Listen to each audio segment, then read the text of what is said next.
Krajičkom oka sam uočio nešto kao klupa ili slično i poradovao se da ću da sednem da odmorim. Nažalost, kao što vidite, niko to ne održava. To jedva da stoji ovde. Strah me čak i da kročim nogom. Sasvim jasno zašto je ova tvrđava baš ovde na ovom mestu.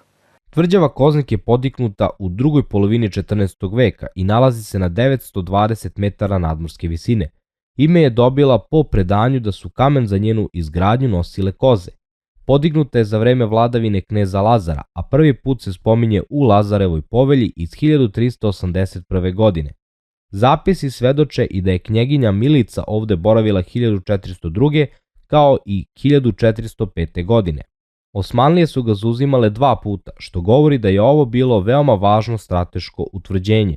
Tvrđava je nepravilnog oblika i prati ivica uzvišenja na kojem je sagrađena. Prilaz je moguć samo sa zapadne strane.